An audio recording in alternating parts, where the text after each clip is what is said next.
Hi, my name is Karina Porras, and ever since I was a little girl, I have always loved animals. A couple years ago, my parents took us on a spring break trip to San Antonio. While we were there, we decided to visit SeaWorld. Before we went, my brother recommended that I watch this documentary on Netflix called Blackfish.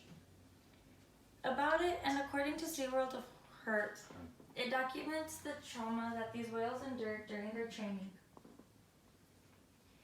It encounters the trainers and their methods. Shamu is SeaWorld's most famous performing orca. In 1965, they had a televised performance of this whale where she snapped and attacked her trainer. Shamu bit onto her trainer's leg and refused to let go. In order to get her to let go, they had to pry her jaws open by shoving poles down her throat. Eventually, the trainer sued and they retired Shamu as a performing orca. Eventually, Shamu passed away due to a uterine infection. This is one of the many animals that are mistreated. This affects not only animals in aquariums, but animals in zoos all over the world. These animals are caused pain, inflicted so much trauma, emotionally, mentally, and physical strain and abuse. Imagine, you're at home today with your mother, feeling safe, happy, and the next day you're alone without anybody. This is what these animals endure when they are taken away from their natural habitats and forced to be put in a tiny little cage.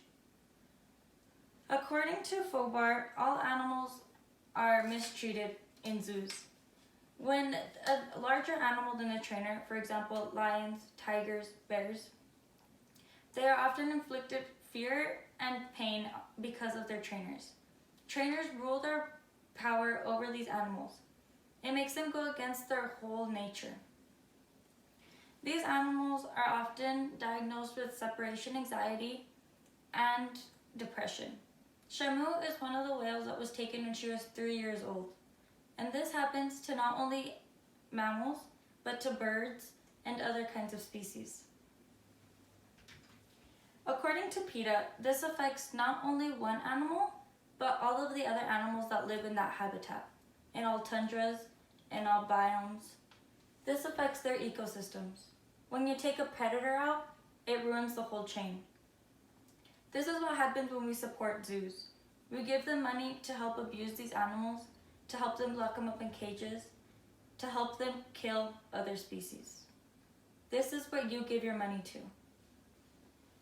According to Shia, this is why we should support sanctuaries instead. Sanctuaries actually help animals thrive. When they're young and they have issues, whether it be Down syndrome, they don't know how to eat, these sanctuaries actually help these animals learn, and eventually when released into the wild, they will thrive. They will help their population and others continue to thrive and help populate all biomes around the world. But imagine a world where there's no more extinct animals, no animals in danger. This is a world that we could live in if you make the change. If you decide, instead of going on your school field trip to the zoo, to go to the observatory. Instead of going to the zoo for a date, you go to a movie. This change starts with you. These animals don't have a voice. It's up to you to be their voice. Change is you. These animals have no say. They are innocent and we take them for our own entertainment. When you support one business, you support them all. When you stop supporting one business, you stop supporting them all. Instead of donating your money to zoos or to help get another animal for your aquarium, support it and give it to those kids with cancer or to a bake sale for a local team.